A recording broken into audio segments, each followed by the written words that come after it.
I would say that not a week goes by in clinic that I don't see at least 1 or 2 patients with ADHD who are coming in for evaluation of their treatment or new diagnosis. Hannah has what's called sensory processing disorder, which is very similar to ADD, where the distractibility, the inability to concentrate, and the 5 senses are heightened in some way. On many days, I have parents of children coming to me who've been diagnosed with ADHD, asking me for alternatives to medication. And I have very little to give them. We first heard about Taekwondo. Actually, a friend of mine had mentioned that her son went through Taekwondo years before, and that really helped him with his ADD. So she comes in, and I said, "Oh, how are you doing? I haven't seen you in like a year or more. You know, how's your ADHD doing?" Very calmly and very matter-of-factly, Hannah's mother said, "Oh, she's doing great." I said, "Oh, really?" I said, "Well, what is she doing for ADHD?" And she said, "Oh, she's doing Taekwondo."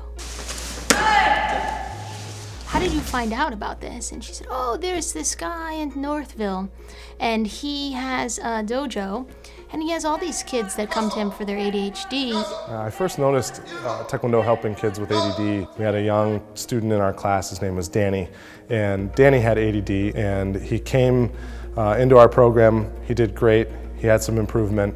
His father happened to be a reporter, so he wrote an article in the Wall Street Journal. So we one day had 1 kid with ADD, and the next day had 30.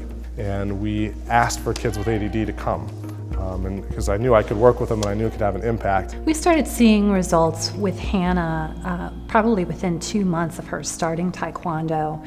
We noticed her ability to be able to concentrate in class better, focus, to be able to get her work done. What we need to do is develop and conduct studies to figure out, is it the Taekwondo that is making these children and parents see improvement in the ADHD symptoms, or is it something about the way in which Dan delivers the Taekwondo that is making a difference in these children's and parents' lives? Or is there no difference at all and they're just perceiving the difference because they're getting attention, for instance, from going to the Taekwondo dojo, from being part of a study? So we have to do a number of trials to figure out and tease out what is actually going on.